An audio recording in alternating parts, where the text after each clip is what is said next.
same overlapping sector, like Anthropic, ChatGPT, Gemini, whichever, XAI, they're all going to completely dominate this space. They're all going to take in a whole load of revenues from all these other industries, even though these industries don't make enough money on the projections to pay all these companies all those amount of earnings. And there's a real productivity boom, but how much of one and how quickly is it coming through?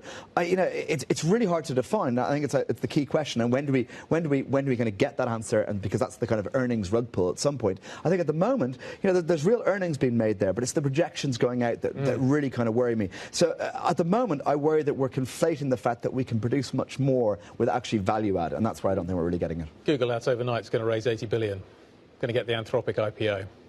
They're all coming. These are massive risk transfer exercises. How do you feel about them? Well, that goes into the point that this is such an interlinked system. We've talked about this a lot, right? Where they're all, co-investing each other, co-financing each other, but also the fact is a lot of the incremental improvement in profit of the big, mega cap techs is the increase in share value of their investments in these other, Amazon's profits get boosted by the fact that its Anthropic share, goes up X%. And that means that when there's a problem, this is just going to be so bad because, after the GFC... There is going to be a problem, right, at some point? There's definitely going to be a problem at some point. But it's just... But after the GFC, we kind of... The one bastion of, good kind of financial strength were the mega cap tech. They were these kind of cash machines, and they didn't have a massive amount of debt.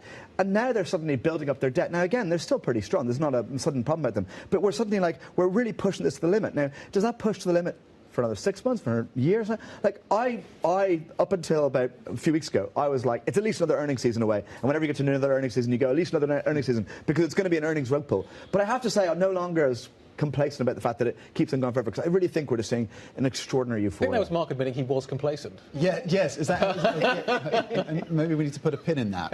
Right? We're talking about funding that's going towards, in many cases, data centres that suck in as much energy as a small city.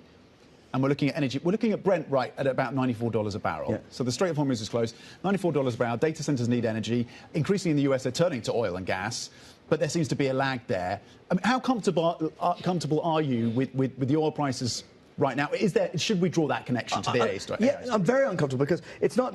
The front contract's not really the big issue. It's the December contract, right? So December oil prices are still above $85 a barrel for December Brent crude. That's more than 35% above the 1 year average price. That is a major inflationary shock coming through. And everyone kind of talks about fibre optic cables from the dot-com bubble, but they have much longer use case, right? These are chips that are going to have to be usurped by better chips within only a few years, even though we've changed the accounting on that conveniently. Bloomberg Markets, lovely to see you. What a joy to have you in the studio. That was him with jet lag. That was a lot of energy for jet lag. It's even better.